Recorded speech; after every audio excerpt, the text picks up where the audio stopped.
गुरुर्ब्रह्मा गुरुर्विष्णु गुरुर्देवो महेश्वर गुरु साक्षात् परं ब्रह्म तस्मै श्री गुरुवे नमः। आइए आगे की तरफ पढ़ते हैं। विद्या का तत्व गुरु के द्वारा ही हृदय में प्रकाशित होता है। बिना गुरु के वह विद्या निष्फल हो जाती। यदि एक ज्ञान शून्य या विवेक शून्य मनुष्य अपने को केवल शरीर रूप में समझता है और केवल उसी के पालन पोषण भोग और सुरक्षा आदि कई चिंता में व्यस्त है, तो यही कहना चाहिए कि वह एक प्रकार से पशुओं जैसा जीवन व्यतीत कर रहा है, जिसमें मल मूत्र रक्त आदि जैसे असुंगताएं उत्पन्न होने वाले पदार्थ ही हैं, पर उसके भीतर मन बुद्धि अंतःकरण जैसे महान तत्व भी मौजूद हैं, जिसको विकसित करने के लिए मनुष्य पशु श्रेणी से ऊपर उठकर देव श्रेणी और ईश्वर के समकक्ष के स्थिति तक पहुंच सकता है। इसके पश्चात 7 जून सन 1997 आज के सत्संग में गुरुदेव ने कहा, आचार्य वह है जो आपको शिक्षा देता है। गुरु वह है जो आपके ज्ञान और अज्ञान दोनों को मिटाता है, और सद्गुरु वह है जो आपके इस जन्म का और अनेक जन्मों को भोगों को क्षय कराता है। भोगों के क्षय कराने की साधना होती है। साधना लगभग 4 घंटे की है। उस साधना के 15 दिन के पश्चात भोग प्रारंभ हो जाता है। फोड़े निकल आते हैं, मुंह विकृत हो जाता है, घर में झगड़ा होने लगता है इत्यादि प्रारंभ हो जाता। मंत्रों का जप करा करके भोग का पाप कटाता है। हम आपको योग मार्ग पर भी आरूढ़ कराना चाहते हैं। हम चाहते हैं वह स्त्रियां जिनकी वासनाएं मिट गई हैं, किसी भी समय किसी भी तरह से किसी भी दुर्भाग्यपूर्ण वासनाएं जीवित न हों, ऐसी स्त्रियां गायत्री मंत्र का जब भी कर सकती हैं, और यदि पति जीवित ना भी रहो तब भी वह ओंकार का जप, गायत्री का जप और अन्य मंत्रों का जप करें।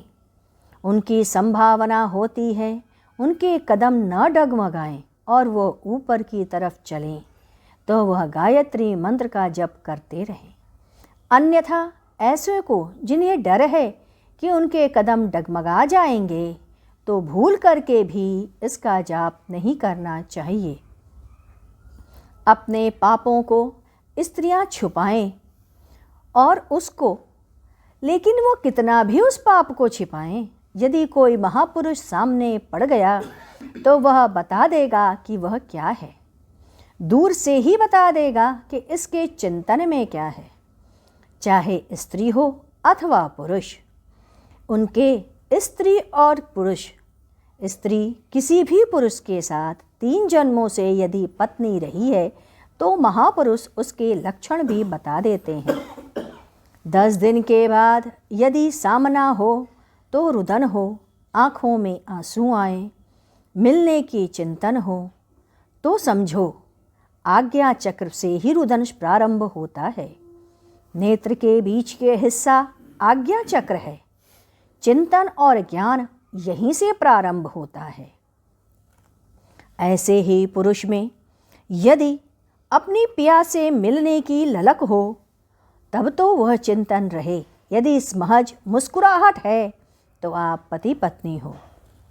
दूसरे यह प्रतीति हो कि आज वह प्रिय आने वाला है और उसकी प्रतीति सही हो जाए तो समझो उसका तार जुड़ा है।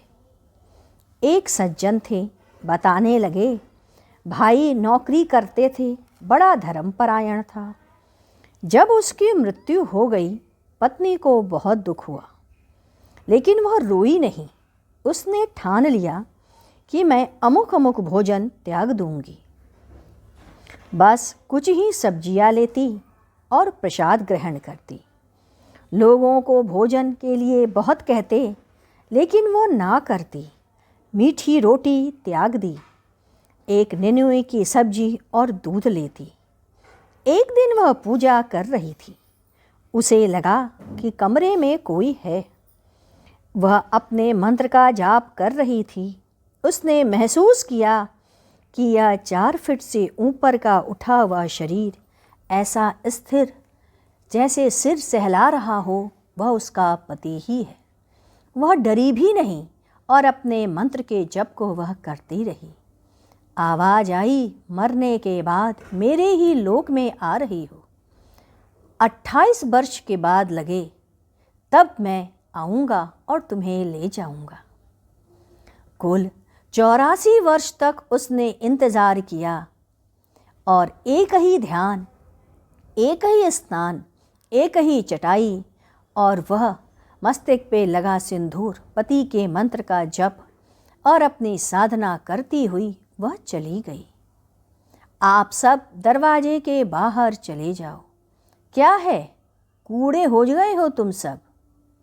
और जब वह बूढ़ी होकर के मरी तो अचानक उसके कमरे में रोशनी प्रकट हुई।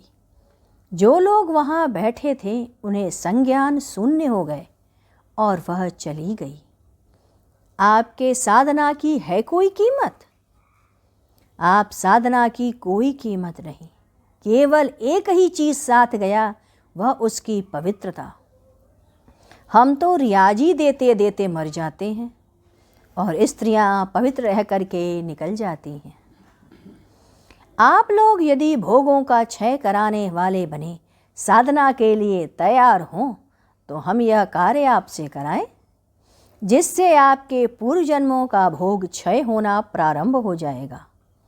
उस साधना के कारण आँखों का खराब होना, घर में कलह का होना, बेटे के साथ मरना या मारना, दौड़ शुरू हो जाएगी।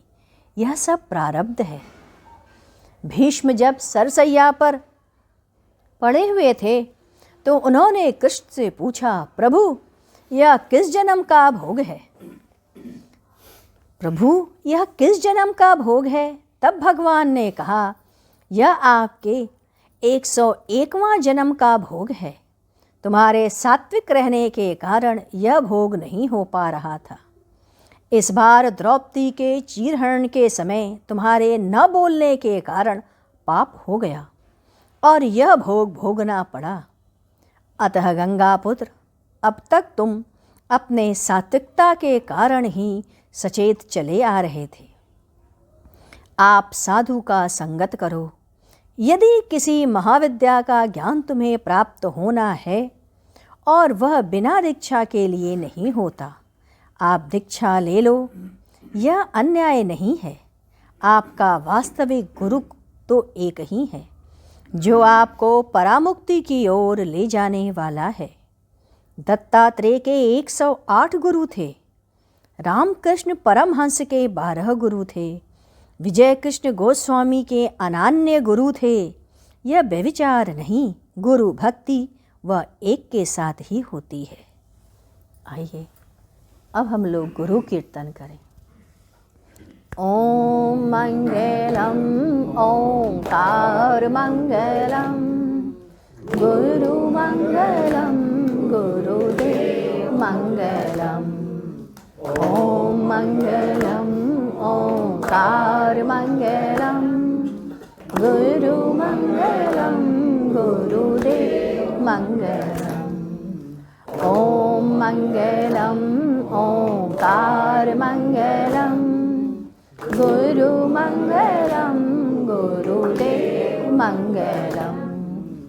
ओम मंगलम ओंकार मंगलम, गुरु मंगलम गुरुदेव मंगलम।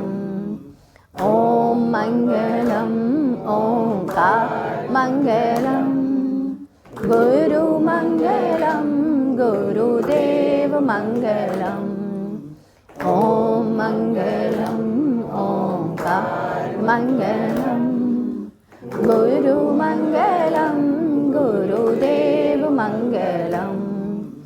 ॐ मङ्गलम् ओङ्कारमङ्गलम् गुरुमङ्गलं गुरुदेवमङ्गलम् ॐ मङ्गलम् ओङ्कारमङ्गलम् गुरुमङ्गलं गुरुदेवमङ्गलम्। बोलिए सतगुरुदेव महाराज की जय।